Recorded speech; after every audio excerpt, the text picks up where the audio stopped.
Good morning, friends. Today I am here with Diversity in Living Organisms, Part 2 of ninth Standard. In today's session, we are going to discuss Plantae, Thallophyta, Bryophyta, Pteridophyta, Gymnosperm, and Angiosperm. So let us start the session. First, we will discuss about Plantae. Plantae includes multicellular eukaryotes having cell wall and they perform the process of photosynthesis. Means they are the chlorophyll bearing organisms. All green plants are included in this Plantae. And this Plantae is divided into 5 different groups. What are they? They are Thallophyta, Bryophyta, Pteridophyta, Gymnosperm, Angiosperm. Here we are going to discuss all the 5 groups separately. First, it is about Thallophyta. As the name indicates, Thallophyta means the plant body is just like thallus. Thallus means there is no differentiation of root, stem and leaf. Here there is no vascular system, means xylem and phloem they are not present.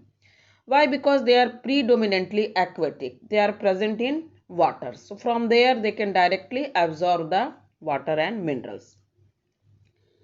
Plant body is in contact with the water. Reproductive systems are single cell and the example of Thallophyta are Allothrix, Cladophora, Spirogyra, Cara, Alba, Nitella. Here you can see the Spirogyra. It is Allothrix, Cladophora and Cara, Alba and Nitella species. Now the next is Bryophyta. Bryophyta is the simplest land plant and they are amphibious. Why they are amphibious? Because they require both land as well as water to complete their life cycle. So that is why they are called as amphibious. Plant body is flat and have no true root leaves. Root are absent, but some root-like structures are present, and these root-like structures are called as rhizoids, and these rhizoids perform the function of absorption. Here also vascular system is absent. Sex organ here are multicellular, but in case of Thallophyta, it was unicellular. And the common examples are liverbirds, hornbirds and mosses. In liverbirds, the common example is Rixia. In hornbird, the common example is Marchantia. And in mosses, the common example is Funaria. Here it is the figure of liverbird. This is the hornbird and this is the mosses. Here also you can observe moss, liverbird and hornbird. Now the another group is Pteridophyta. Here it is the first terrestrial land plant which have stem, leaves and roots. And vascular system is also present. The reproductive structure is also multicellular. They are commonly called as ferns and they are very beautiful. So they are generally called as ornamental plants also. Why? Because the people used to keep these plants in their garden. So they are called as ornamental plants. Reproduction generally by means of spores, and these spores are present on the underside of the leaf which are called as sorus or sori, and the leaf bearing these spores or sorus is called as a sporophyll. Examples are Marsillia, Xylotum, Ophioglossum, silver fern, Adiantum, Teres, Lycopodium, Slazinella, Equisetum. You can see here Marsillia, Xylotum, Ophioglossum and silver fern.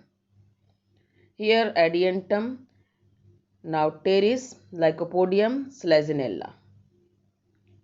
It is the equisetum.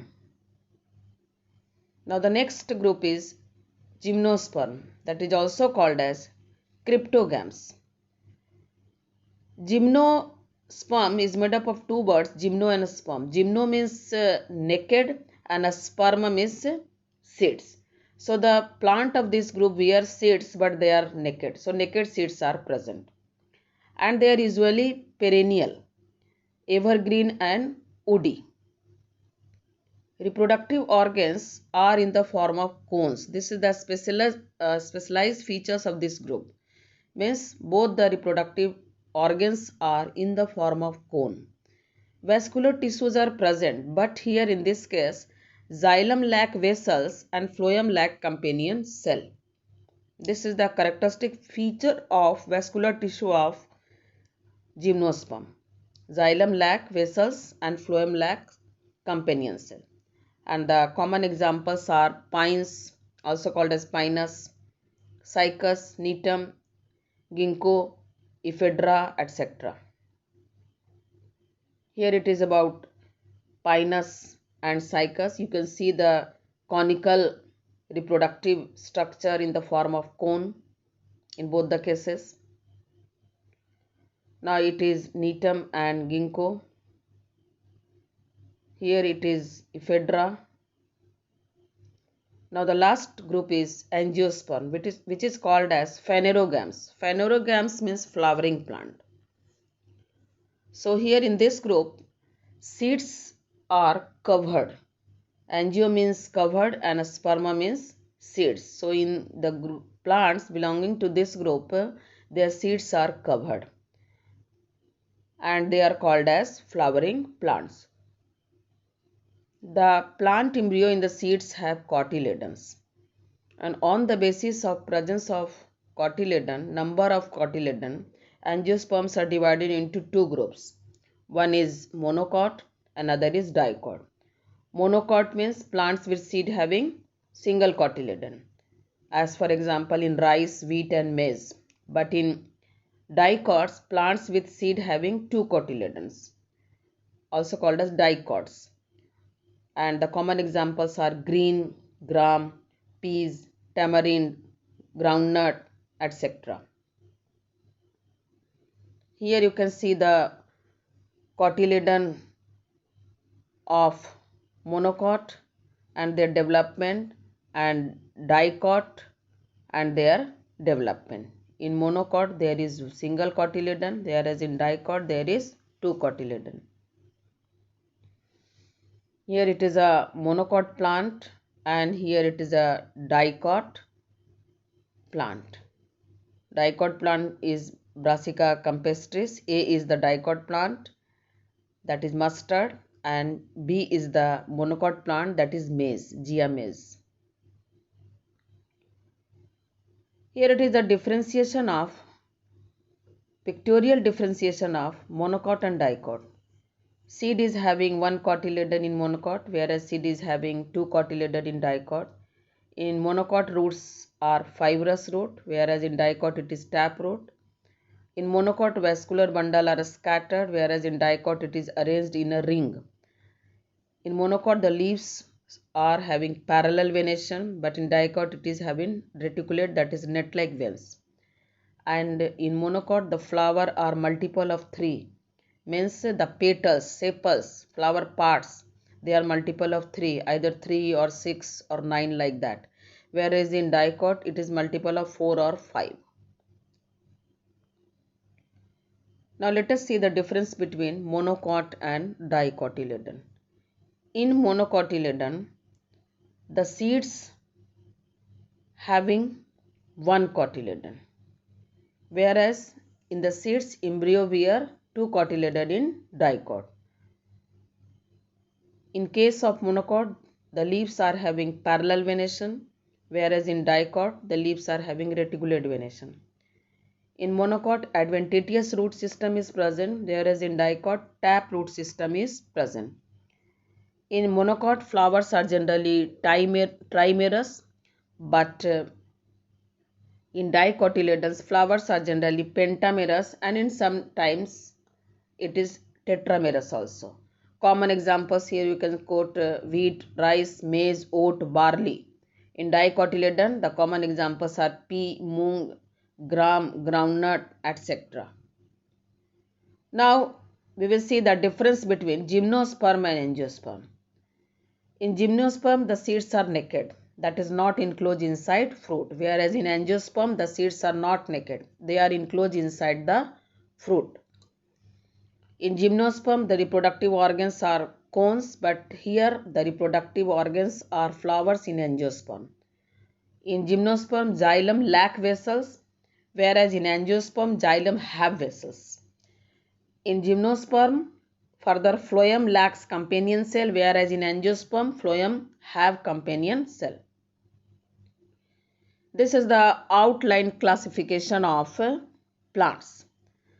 Plants are differentiated into two groups. One is they do not have differentiated body part, in which the Thylophyta belongs, and other is having differentiated body part, which is without a specialized vascular tissue and with vascular tissue. So in Bryophyta it is without specialized vascular tissue, whereas with vascular tissue it is again divided, do not produce seeds, that is Pteridophyta, and produce seeds but again bear two types of seeds, naked seeds and covered seeds. So naked seeds are gymnosperm and covered seeds are angiosperm. Further, this angiosperm is classified into monocots and dicots on the basis of one cotyledon and two cotyledon. Thank you. For any kind of doubts, please write your question in comment section.